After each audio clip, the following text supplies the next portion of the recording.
Thanks for joining us for CBN News Today. I'm Ephraim Graham. And I'm Charlene Israel. New reports on the terror threat hanging over the Russian Olympics. Authorities are now searching for a woman they believe is trained and ready to carry out an attack. This just one day after terrorists released a video promising to target the Sochi Games. Caitlin Burke reports. Today, Russian authorities are searching for a so-called Black Widow. That's the term given to the wife of a dead terrorist who's vowed to carry out an attack to avenge her husband's death. This poster shows the woman police are looking for. They're afraid she arrived in Sochi weeks ago. She's from the North Caucasus region, known to be a hotbed for terror. Remember, the Boston bombers came out of this Dagestan Chechen rebel area. CBN News terrorism analyst Eric Stakelbeck says the militants have links to al-Qaeda, and they pose a threat not only in Russia, but around the globe. Russia has fought 2 wars in Chechnya to keep them into the fold, and these guys are bloodthirsty, they're vicious, especially these Chechen terrorists. Chechen rebels are well known for recruiting women to become suicide bombers. And those Black Widows have struck before. In 2010, 2 female suicide bombers killed about 40 people in attacks on the Moscow train station. CBN News has reported from that dangerous North Caucasus region before. It's one of the least evangelized places on Earth. But some believers, working in the shadows, claim it's a risk worth taking to make the name of Christ known. Only Jesus can change lives and bring the hope people are looking for. Islamic militants in the region have already carried out 2 recent attacks, and they're warning of more to come, including what they're calling a surprise package for visitors to the Olympics. If the games aren't attacked, there will be attempts to attack either the transit routes into the games or particular venues on the outlying areas. Meanwhile, President Vladimir Putin says he will use whatever measures are necessary to ensure the Olympics are safe. Already more than 80,000 Russian troops are deployed on the ground. Caitlin Burke, CBN News. A massive winter storm is hammering the eastern part of the country today. The National Weather Service warns it could bring up to 10 inches of snow to New York and Philadelphia. And a polar freeze will spread sub-zero temperatures from the Midwest to the Northeast. Chicago is expecting as much as 2 inches of snow an hour and conditions that feel like 22 degrees below zero. Schools and offices in Washington, D.C. closed in advance of the storm, while crews in Virginia work round the clock to prepare, spraying roads to keep the ice and snow from sticking. Heavy snow spreads from West Virginia to the eastern seaboard, up and into coastal New England. Some spots as much as 6 to 12 inches. That includes Long Island, the New York City area, back on towards D.C. Now, the Arctic front is expected to last until the weekend. Well, the flu has reached epidemic levels and children are among the hardest hit. The seasonal illness is widespread in 40 states. It's killed at least 10 people in the last week. H1N1 is the most common strain.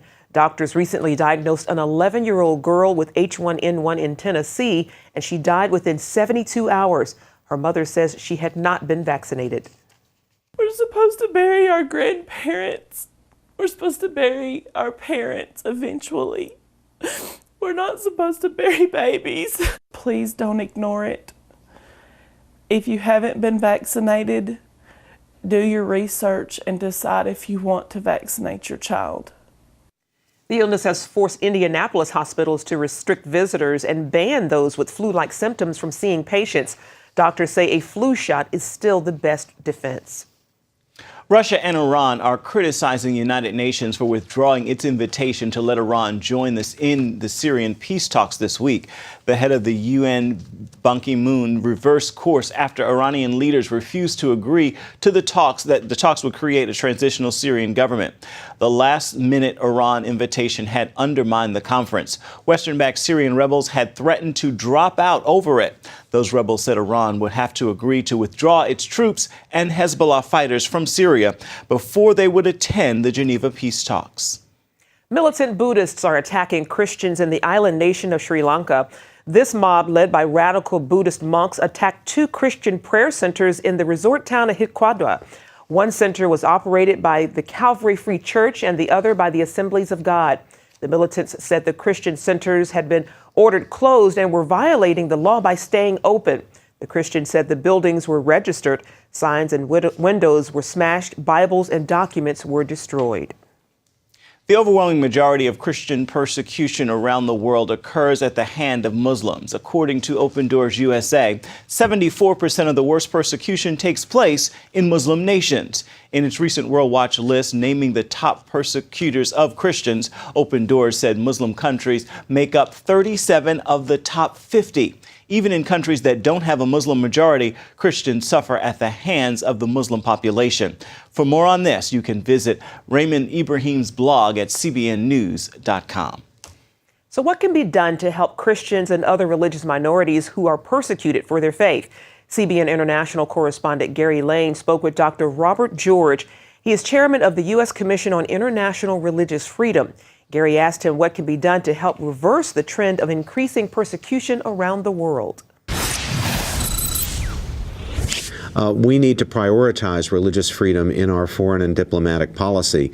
That's not just a matter of moral thinking. That's actually a matter of law. The International Religious Freedom Act, which was passed and signed into law in 1998, requires that our government give priority to religious freedom. One thing that we need to do is to live up to the requirements of the statute when it comes to designating certain egregious offenders against religious liberty, places like Iran and China and so forth, designating them on an annual basis as countries of particular concern. When that happens, when the State Department does that, unless steps are taken for a waiver, certain sanctions follow. And we know that these sanctions from past experience can be useful. They can make a difference. Let's talk a little bit about Syria. As you know, the peace talks begin in Geneva on Wednesday, and the plight of that country's Christians is very important. Do you think that'll be on the agenda? We are raising the roof, trying to make sure that it's on the agenda, and we think it's very important that representatives of the religious minority groups are really represented there and have their voices heard. That's really critical. You cannot factor religious freedom out of the equation, and not just in Syria, by the way, where religious freedom is dishonored, as it has been in Syria, by both sides in that civil war. You get more civil strife, you get economic stagnation, you get violence, and you get extremism, including terrorism that threatens our own people and our own interests. So the United States has a very concrete stake in ensuring that religious freedom is respected and elevated in countries around the world where it's denied, especially places like Syria. Syria is such a sad, terrible case. It's another case of Christians, among others, being among the persecuted. Many Christians in Iraq who had to flee Iraq because of religious persecution growing out of the civil strife there fled to Syria, and now they're having to flee from Syria. Now, this is really a situation that's out of control, and we have to prioritize it in our own foreign and domestic policy. We, every single one of us, Republican, Democrat, liberal, conservative, is concerned about the plight of Pastor Abedini and of hundreds and indeed thousands of people who are like Pastor Abedini, suffering for their faith, being discriminated against, sometimes being imprisoned, even tortured and killed for their faith. This is the cradle of Christianity. The very earliest Christians, Jewish Christians, were in the Middle East. The faith spread to the Gentile world from the Middle East, beginning in the Middle East. The term Christian was first applied to the followers of Jesus in Antioch. These are ancient communities. You mentioned Saeed Abedini. You know, Secretary of State Kerry suggested he didn't want linkage in the nuclear talks with Iran on that issue. Do you think it should be linked? Should there be a discussion there? I think it's a bad mistake, a terrible diplomatic mistake, one that will result in no progress being made if we sweep religious freedom aside and imagine that can be sacrificed in order to make progress on combating nuclear arms or terrorism or anything else. It's a package. If you want progress in any of these domains, you're going to have to put religious freedom at the top of the list and make some progress on that one. Dr. Robert George, we appreciate you and your efforts. Thanks so much for joining us. I appreciate it. Back here at home, firefighters have almost completely shut down a wildfire near Los Angeles. The LA County Fire Department says the blaze is more than 80% contained. And while at least 6 homes and 1,700 acres have been destroyed, an iconic cross is still standing. The 10 to 12-foot cross sits on top of a mountain peak in the Azusa Mountains. It is visible for miles, and even though much around it has been burned, the cross itself seems to be unscathed. Now, for more on the history of this cross, you can visit our website, cbnnews.com. Coming up, why did these Christians leave travel thousands of miles to help Israelis harvest their crops? It's all about biblical prophecy next. More than half of the members of the Israeli Knesset are planning to travel to Auschwitz next week. The 64-member delegation will be the largest Knesset group ever to go overseas. They're visiting the former Nazi death camp Monday to mark International Holocaust Remembrance Day. The Jerusalem Post reports 30 Holocaust survivors will be traveling with them from Israel, and U.S. House Majority Leader Eric Cantor will also join them, along with 2 other Republican congressmen. 2013 was a record year for tourism in Israel. That is according to Israel's Commissioner for Tourism. 3.5 million visitors from around the world visited the Jewish state in 2013. 20% of tourists came from North America, followed by Russia, France, Germany, and the UK. 53% of all incoming travelers identify themselves as Christians and 28% as Jewish. The Israel Ministry of Tourism estimates the sites most visited are Jerusalem's Western Wall and Jewish Quarter, the Church of the Holy Sepulchre, and the Via Dolorosa, as well as the Mount of Olives. Hundreds of Christians travel to Israel each year to help farmers harvest their crops. This additional help is not only appreciated, it also fulfills biblical prophecy. Chris Mitchell explains how. These Christians help bring in the grape harvest for Israeli farmers. They're part of a group called Hayovel. That's Hebrew for Jubilee. We're a group of Christian volunteers from America and from Canada and from all over the world who have come to help the Jewish people, specifically in Samaria and Judea, usually referred to as the West Bank. This vineyard is in Ophrah, not far from biblical Shiloh. More than 300 volunteers worked 30,000 man-hours to bring in nearly 400 tons of grapes across Judea and Samaria over the last 3 months. You get to see the thankfulness on the owners' faces when you help them out. Zach Waller directs Hayovel. His parents came up with the idea as a way to serve Israel about 9 years ago. They hoped actions would speak louder than words to help repair relations between Jews and Christians caused by 2,000 years of persecution. Dad said, hey, this is an opportunity that we have as believers in Yeshua, Messiah, that we can come in and serve and try to restore this relationship. Then they discovered they were actually fulfilling Bible prophecy mentioned in Jeremiah 31:5, which says, "You shall yet plant vines on the mountains of Samaria," and Isaiah 61:5, which says, "The sons of foreigners shall be your plowmen and your vine dressers."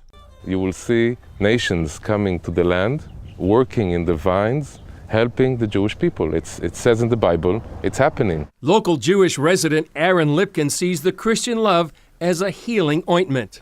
Everything that is happening here is a big miracle. It's part of a process called redemption. Team leader David Johnson oversees about 30 volunteers. This is the 3rd season here for him and his wife. We have a heart for the Jewish people settling the land of Israel, and it's a heart that we've been given by our Messiah, and we're here to help them. I'm happy very much because when we walk, we sing, we see the man is very, very happy. Rick Pauls feels so strongly about the work that he brought his wife and 5 children to pick grapes for a 2nd year. We feel very protected by God and by the Israeli securities. It's amazing to be here because as you read the scriptures here in this place, it just comes alive. His wife Karen calls it an opportunity to give, but the biggest impact was just meeting the Jewish people. Their faith is absolutely unbelievable. No one has been untouched by something pretty intense in their life. I mean, it's not for fame or glory. It's hard, and they just believe in the promises of God. I mean, just being here is just blown me away. Just being able to serve the Jewish people, to enhance his kingdom here on earth. Chris Mitchell, CBN News, Ofra, Samaria. Up next, Americans who are fleeing cities and suburbs and moving to the Pacific Northwest. We'll take a look at the movement called the American Redoubt after this.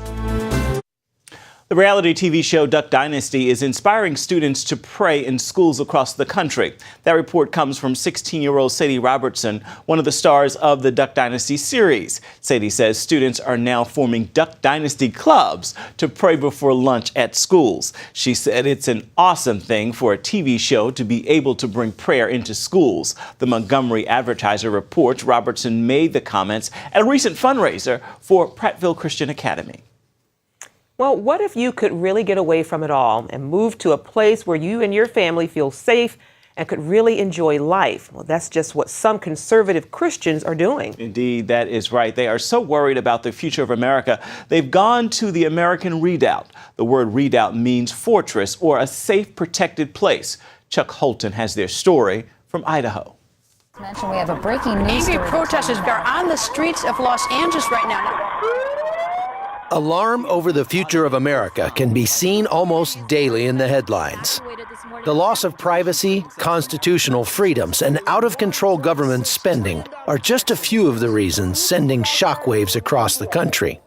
Christian bakers in Oregon. Religious persecution is on the rise, and that's leading many believers to look beyond the ballot box and start voting with their feet. Dave Westbrook moved his family out of the city 12 years ago.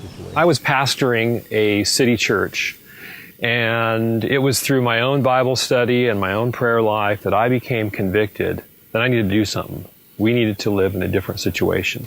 The area he chose is attracting more and more like-minded families every year, the Inland Pacific Northwest.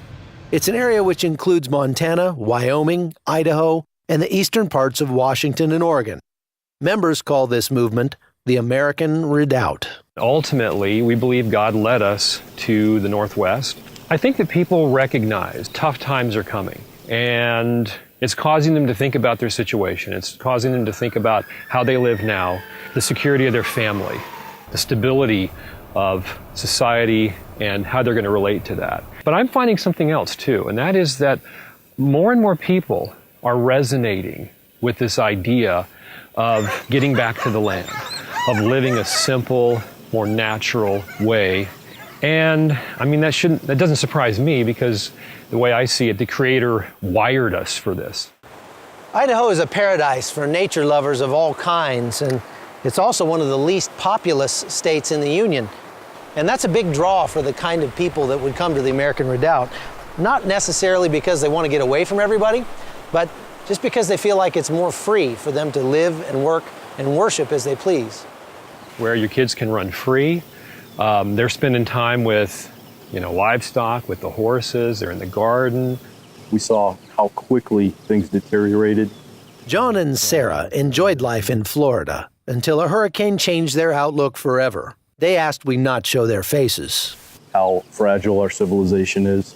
And I witnessed people get into fistfights over bags of ice. And I realized that if things were to get worse in this country, I need to be someplace safe, out of the big cities. The couple invested their life savings and recently moved to the American Redoubt. And so far, they're very happy with their choice.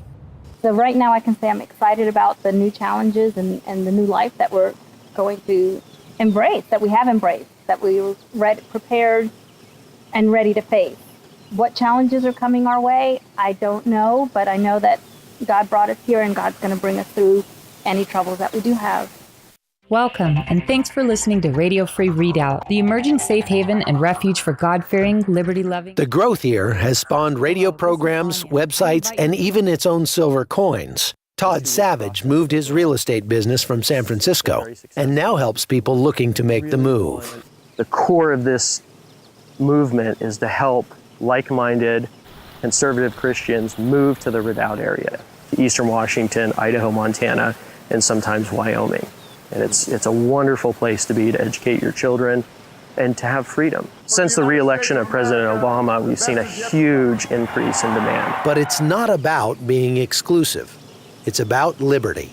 The American Redoubt is meant for freedom-loving folks that are accepting of everyone, regardless of their religious preferences, their skin color, even though predominantly they're conservative Christians coming here of all races, colors, and creeds.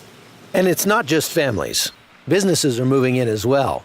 One notable growth industry, gun and ammo manufacturers driven out of other states by restrictive gun legislation. There are now 180 in Idaho alone. But Dave Westbrook asserts the biggest draw is spiritual. But the environment is just so much more conducive, and I think particularly it's so much more conducive to our spiritual walk with God. And that's, for us, for my family, that's the number one reason why we did this, because it was a way of life. From Northern Idaho, I'm Chuck Holton for CBN News. Finally today, some 20,000 students flooded Atlanta's Phillips Arena this weekend for the annual Passion Conference. And they did not come empty-handed. They packed trucks with towels and socks, all to be distributed to the city's homeless. Pastor Louis Giglio began that conference back in 1997. Its mission is to give college students a chance to unite, to glorify God, and to seek justice for those who have no voice. At this time of our life, we're all just searching for something. We're just wanting identity, purpose, love. And I feel like when we come here, we realize that we can find that. We can find that in Jesus. Passion simply means to me Jesus, and I'll tell you why. It's just simply college students coming from all over the world with different walks of life, just coming for one common goal, and that's just Jesus. Christian artist Chris Tomlin, Hillsong United, and Christian Stanfield led the students in powerful worship. They were meeting again in Houston, February 14th and 15th. Awesome. And you actually went last year. Oh, what a powerful conference. Powerful. Nice to see such young people doing great things. Praise God. Indeed. Amen. Well, that's it for now on CBN News Today. You can find more of our exclusive coverage of the issues you care most about at cbnnews.com. Hope you'll join us again right here next time. Make it a terrific Tuesday, everybody.